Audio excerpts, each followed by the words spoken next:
my Tony Robbins project. We're in the middle of this thing called a pandemic. I get to be their creative strategist and head of productions. I'm going to run this ball. Let's go. Man, I was so depressed. I was not happy. I was overworked. I was overwhelmed. It almost cost me my company. If you want to be successful, if you want to achieve these goals, the number one rule, honestly, this should be number 1, but it's number 11. This is the Podcast in the Rough. Tune in every Friday for new adventurous episodes.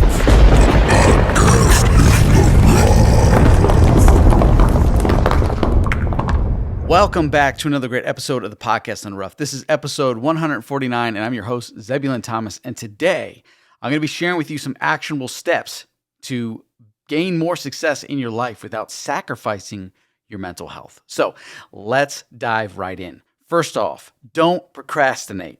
If you're thinking about something that aligns with your goals and your vision, do something right now, right then and there, in the moment. And if we do even if it's just 5 minutes of something that goes towards this goal, this vision, you're going to get there much, much faster. And this is going to get you out of procrastination. One of the things I do is if I'm thinking about something I want to do, or if there's a goal that I'm trying to hit, every single day, I'll either take a note if I have an idea, I'll inspire to write down the notes. You know, a lot of times these ideas come to you at weird times, like maybe you're taking a shower, you're like, oh, have something, grab your phone, a notepad, I don't know, or try to memorize it over and over again, like I'm going to write this down when I get done. See, those are the ideas that come to you that are inspirational, that are spontaneous, that will excite you and get you closer to your vision, closer to achieving the objective, the goals. And that also gets you out of procrastination. And listen, I've done it too. I've procrastinated on things several times. And a lot of times I remind myself that a lot of the stuff that I'm procrastinating over is just bigger in my mind. There's not a lot of things that have to get done to achieve that goal. It just means that in my mind, I'm making it bigger because I'm putting it off. And why am I putting it off? That's one of the other questions. Why do you put it off? Sometimes we put things off and start to procrastinate because we're afraid of achieving the goal. Fear of success. Even though we want it, we fear it. What do we do after that? And I'm going to talk a little bit about that. Success goals, like hitting your top success goals or hitting goals in general. And then, what do you do after the goal has been achieved? Maybe you didn't have a goal bigger. Maybe you didn't have something set up for the next level, if you will. And it's very important to set up goals that, when you achieve them, if they are easily attainable, that you have another goal right behind it. And if they're big goals, like life goals, and they're so far-fetched, but the journey itself is what's keeping you, on your toes and working for that outcome. Maybe it's a certain lifestyle or the ideal life. Well, that's okay because that's a big goal and it's all about the journey at that point. And that's very important. Number 2, go for it. Get out there and work on what you want to achieve in your life, what you want to manifest, what you want to show up in your life. You have to go out there and get it. If you don't go out there and get it, it's not going to come to you. You have to constantly work on and work towards the things that you want to obtain in your life, the goals you want to hit, and what you want your life to be about, what you want to show up in your life. And it's not just going to show up if you're not going for it. So what does going for it look like for you? Well, I can tell you what it looks like for me. Going for it is when I show up and I'm ready, eagerly waiting and moving towards what it is that I want. Like I'm obsessing over it. And so going for it is not holding back, is not procrastinating, is seeing an opportunity and going, I'm jumping at that. I'm going to send in the resume. I'm going to make the phone call. I'm going to send the text. I'm going to build the website. I'm going to create the program. I'm going to go for it. I'm going to stay up later, get up earlier. I'm going to put this down to pick this up. Going for it, being all ready, all in. It's so important. So that's number 2, go for it. Number 3, you got to work for it. Just like going for it, but you got to work for it. There's a big difference. My success didn't just happen overnight. It didn't just happen because I wanted it and it showed up and I went for it. It happened because every single day I obsessed over this vision, this goal. And I said, this is what my life is about. I've dedicated my time, my energy, my life to this goal, to this objective, to this success. I said, I want to be successful. And so I set the vision, I set the goal. And I said, this is what I want. And I don't know how I'm going to get it, but I know if I work at it every single day, I'm going to acquire that. And I had several different goals in my career, and I had a lot of different objectives, but the vision was always there. What do I want? What is my purpose? My life's purpose is to learn as much as I can, succeed and do the craziest things that and prove to myself that I'm able to do these things, to acquire these things. And the ones that I was unsuccessful at achieving, that I at least attempted it. To me, that's the adventure, to be able to give back at some point. And to me, it's like this amazing adventure towards the abundance, to design that. And so my success happened, ZT Films, and pretty much every endeavor that I have accomplished in my life has happened because I worked hard for it. I obsessed over it. I thought about it every single day. I would take 5 minutes, which then turned into 10 minutes, turned into 45 minutes, sometimes turned into 3-4 hours of me just working on the thing. And sometimes that thing is learning a new skill, researching, reading a bunch of books, documents, online forums, blogs, watching a bunch of YouTube videos on that very thing so I can improve myself or my skill set, then practicing my skill set. For me, it was picking up a camera. Sometimes it was going to places and learning about a new lens and practicing with that lens. Sometimes it was about software and editing and building websites and capturing the right image and, just failing forward and practicing over and over again. And the whole time having fun and obsessing over it. So number 3 is simple. As a reminder, you have to work for it. It's not going to come easy. And if it comes easy, it's probably going to be pretty hard to maintain. And if it comes easy and it's not hard to maintain, it might be hard to let go of, right? To allow yourself to grow. When I set out to do the thing that I wanted to do, I didn't want to put any restrictions on myself or my capabilities or how far I can take this thing. And so I just said, you know what? I want to have fun. And that was the premise. Do this, have fun. Everything I do has to bring fun into my life. Everything that I do has to be fun when I'm doing it. And the other people that I'm involved in have to have fun as well. It has to be fun. Otherwise, why am I doing it? I'll go back to the 9 to 5. Number 4, don't hold back. Never hold back on anything that moves you closer or towards the objective, the vision, the goal. Do not hold back. Go for it. Take on the challenges. And if those challenges haven't presented themselves yet, then create the challenge. Like challenge yourself to do something else. Challenge yourself to go outside your comfort zone. Challenge yourself to learn a new skill. Challenge yourself to be the best at that one thing. For me, the one thing in my career, ZT Films, was the Glide Cam camera stabilizer.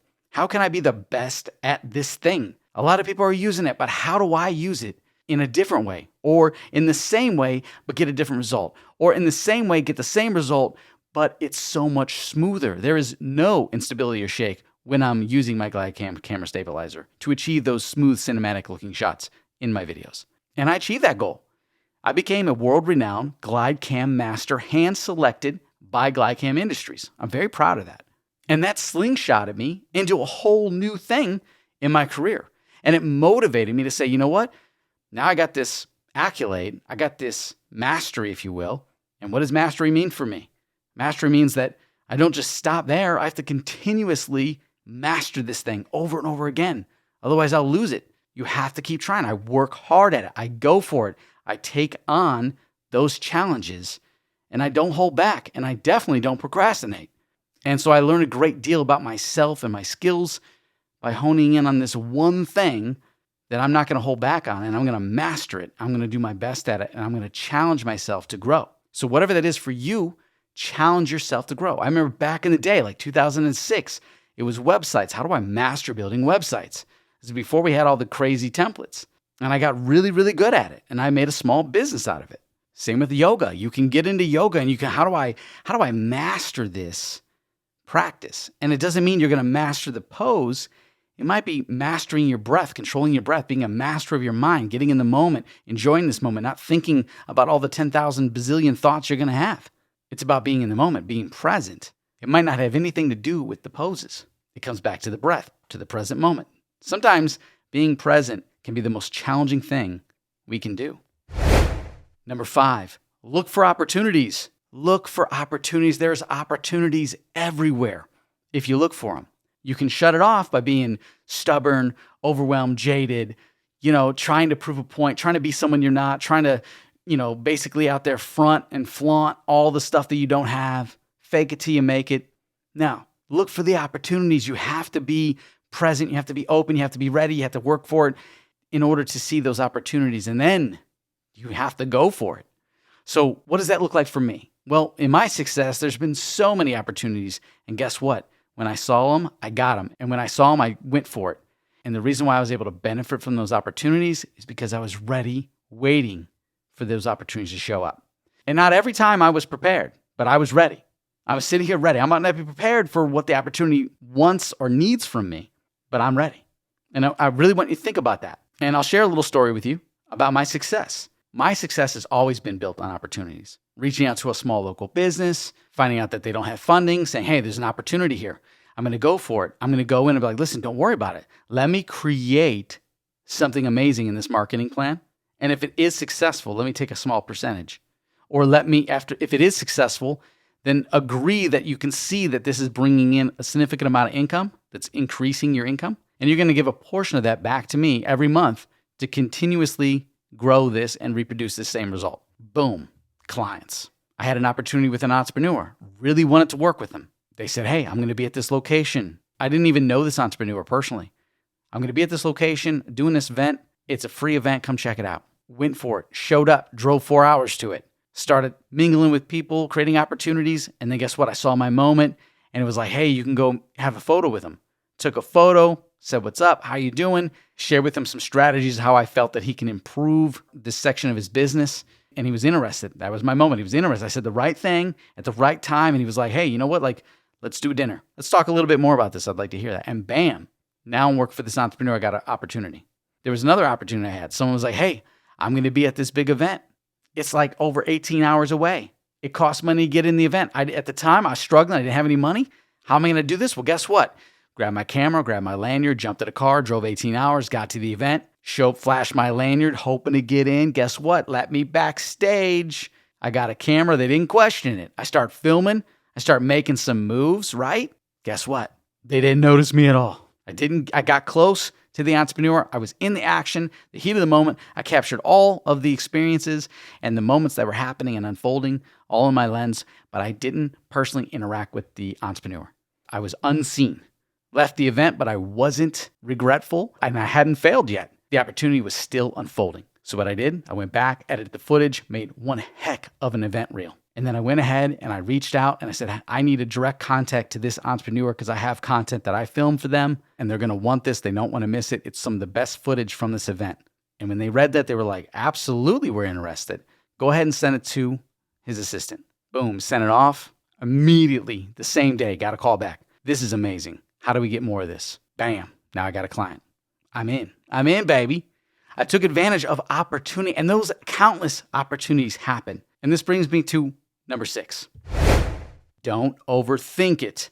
Don't overthink things.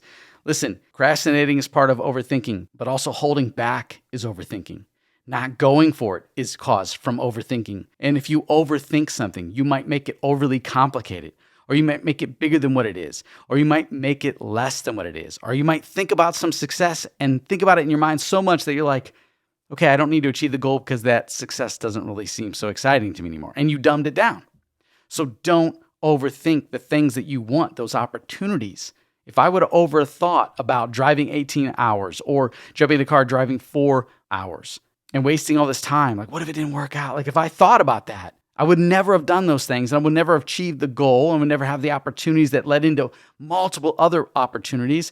And I also wouldn't have made the funds that I made. I got paid very, very well off of these opportunities.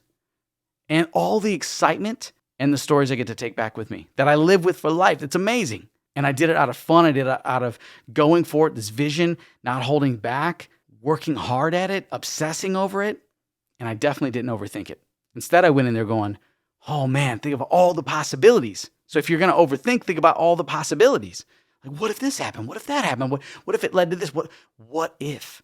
And then you're like, I can't live without going for this because I don't want to live with the what if I did that. And so you got to go for it. And that's what I do. I encourage you to go for it. Number 7, stick with your vision and align with like-minded people. So important. Stick with your vision and align with like-minded people. They say you are who you surround yourself the most with. The people you spend the most time with, you become. I heard about this long, long time ago. And yeah, it's hard to like just go pick a bunch of people and hang out with them. But no, like you got to get in proximity of people. If someone's successful, try to get as close as you can to them. Try to absorb their content. Try to get in with them. Try to follow their path. Learn as much as you can and become a part of that environment. But as you're navigating these waters, make sure you're aligning with your vision, your goals, and you find people that are just like you and you spend time with them. And so therefore, someone might say something that's big for them and you'd be like, you know what, that's great, I can make it bigger. Or they might say something that doesn't work for them, but it's working for you. Or they might be at a different level than you are. Or you might be higher than them and you'll be able to slingshot them up into the stratosphere, if you will, and then reach up and they'll grab your hand, right? Like it's about making all the people around you successful as well. You can't be the only one successful. Number 8, be the best at what you do. If you're trying to become the best car salesman or woman, then go out there and study and obsess over all the strategies and tactics and sales models that you can to be the best at what you do. So that hands down, when someone says, I need to buy a car, who's the best person to sell it to me? Bam, they point to you. Or I need a house, who's the best person I could trust to go to? Bam, they point to you. You're a realtor. Or maybe that extends into your brand and someone's looking for like a company that's going to really help them improve their business. Maybe it's a set of coaches. They're going to point to you. Like it starts with you. You can be the best at whatever you put your mind to, but it doesn't come overnight. It doesn't happen just because you fall into it. It happens because you work at it, you obsess over it, and you master that. Listen, anyone can throw a punch, but if you practice that punch over and over again, you're going to be much more stronger, much more faster, much more focused, and you're going to strike with precision because you mastered it. You practiced that one thing over and over and over again. So I just say everything you're trying to do, pick the one thing that you're good at and then become the best at it and continuously improve on that. Number 9, success leaves clues. Look at what others have done to get their success and then dig through it, redefine it, take what they have, make it your own, apply new things to it and see what it does. You have to, it's trial by error. You have to keep practicing. If someone else has achieved it, you can achieve it. But I'm also going to say this, if no one else has achieved it, doesn't mean you can achieve it. It just means you're probably going to become the first to ever do it or to achieve it. You have to push hard. And if you have that drive, I have that drive. Maybe you don't have the drive. You're like, oh, Zebulon, I don't have the drive to really go out there and do something no one's ever done before. I'm kind of afraid. Man, it feels so good when you bust through that fear, those barricades, and you go for it. So I look at things, I'm like, if someone says, hey, it's impossible, I challenge that. It's impossible? No. Like, there's got to be another way. And if we really have to figure this out, if we make it a must, we're going to figure it out or we're at least going to come pretty darn close. And because we come pretty darn close, we're going to come up with something else, something new, something even more exciting. Or we're going to solve the problem in a different way and create a whole new blueprint, a whole new framework. And then someone else is going to be able to follow that and make that better. See, a lot of times people forget that when you're studying from someone else, when you're watching someone else's success, you didn't go through all those things that they had to learn, earn, and develop over time. They spent a lot of time to get there. We're starting at their level, basically, as far as what we see. And if you start there, it's like, okay, how do I improve on that? So spend a little bit of time researching that, figuring out what maybe went wrong. Look for the pitfalls. And they go, okay, I think I can avoid that. And then you're going to have your own pitfalls. You're going to be avoiding all the ones that they did, they tell you how to avoid, or that you learned about. And you're going to fall into your own. And then someone else is going to come along and learn from your failures or your success and your victories. And they're going to become bigger and better in their own way. Number 10, don't ever lose sight of your vision or your goals. This to me is by far the most important thing I can say to you. And I'll share a little bit of my story about this very thing. Don't ever lose sight of your vision or your goals. First of all, if you haven't manifested it, if you haven't been obsessing over it and it's something shows up, it might be a distraction. Or it might take you in a different direction.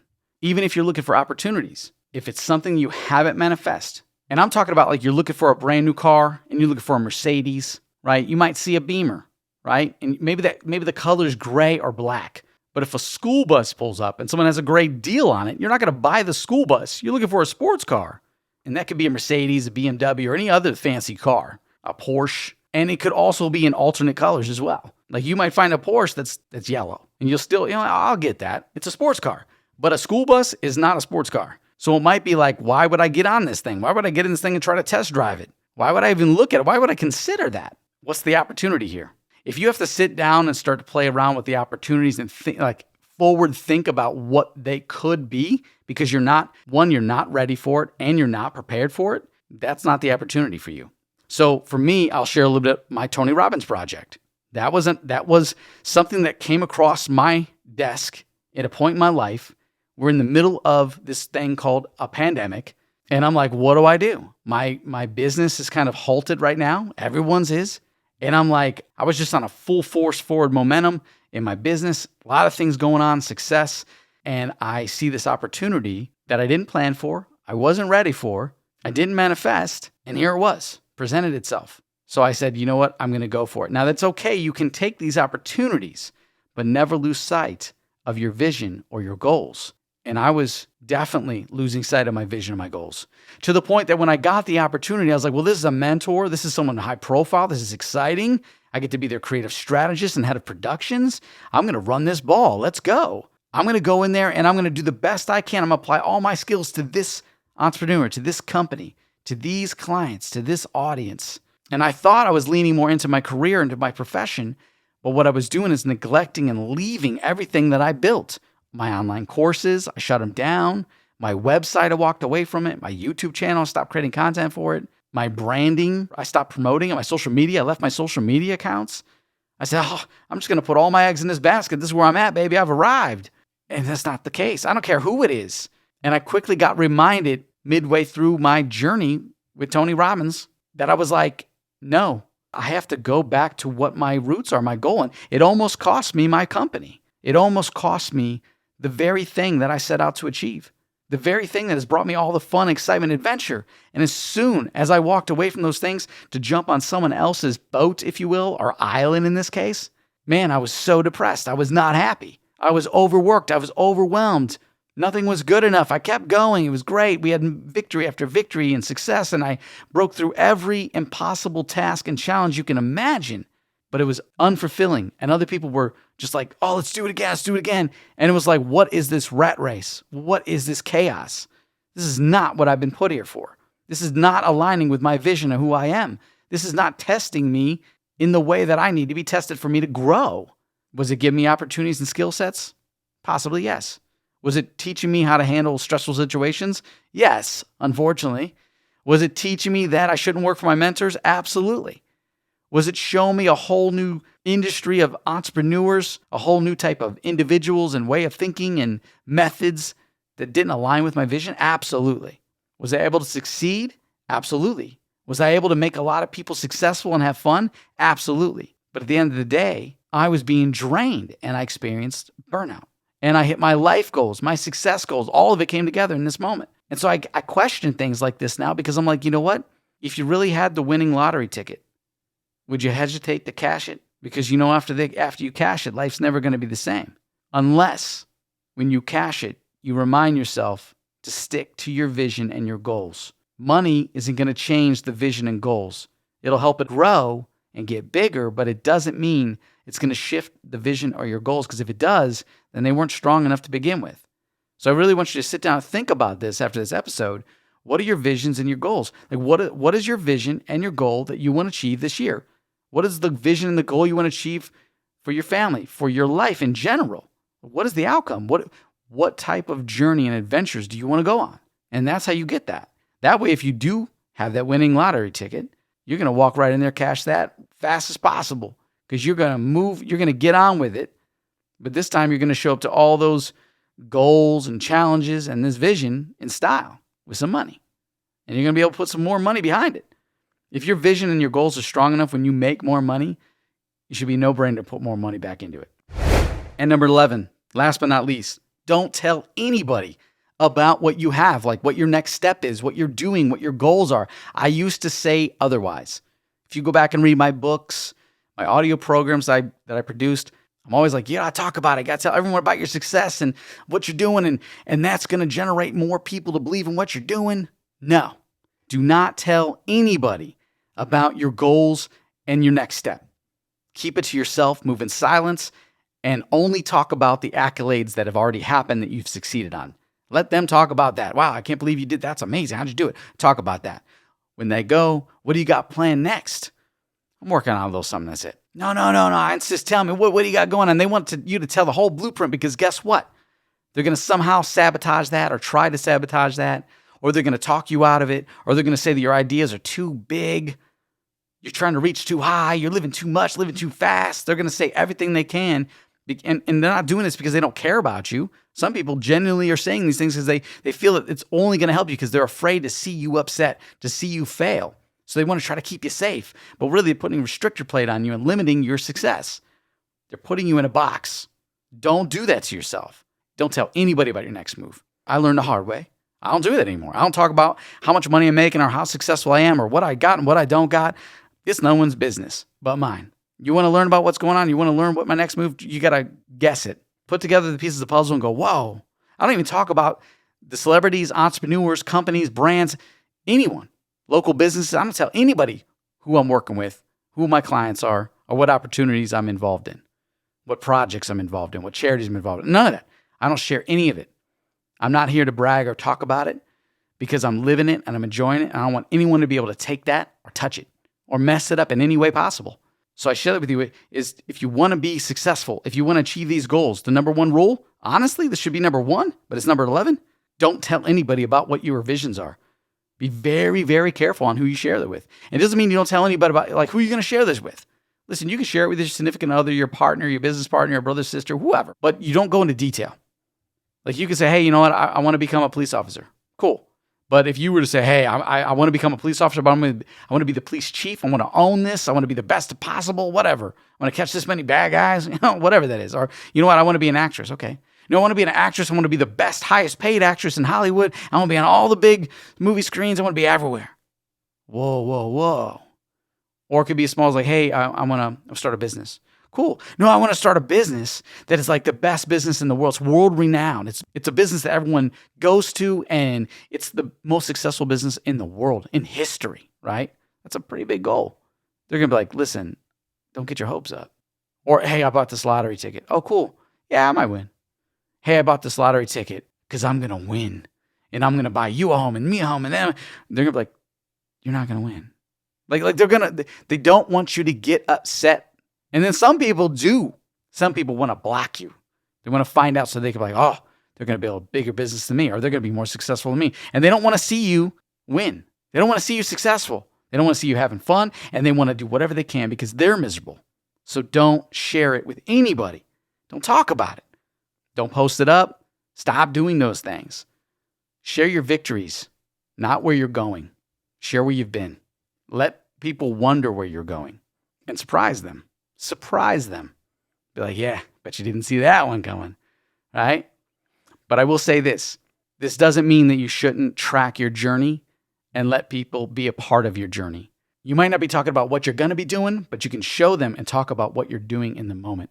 Like if you're going to go live or you're in a podcast like this, I'm like, today I worked on my website, or today I'm working on my website and I'm updating this and that. And I'm like, I'm going to have a dinner. I'm going to meet this person. I'm going to take you along. Maybe I'm vlogging it on YouTube and I'm showing this, check this out. This is what we did. This is the experience. Because people do want to attach to that journey, that story, and they want to be a part of that.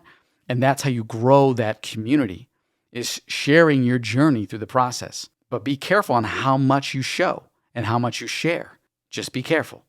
Make sure it's something you're proud of. Make sure that it's something that gives them something to think about. Like they can watch it and they go, wow, this is cool. I want to leave them guessing for what's next, what's coming for tomorrow. What are your plans? And just keep them just a little bit behind your next step. And there, you'll be able to allow people to be part of your vision and part of your journey without them having any ownership or being able to dictate any part of that journey. They're along for the ride. You're the one driving. It should not be the other way around. So that's all I have for you today on this episode of the Podcast in the Rough. I hope you've enjoyed this episode. Please leave us a rating and review on Apple Podcasts and check out the new website at thepodcastintherough.com. I just updated it.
This is the podcast in the rough.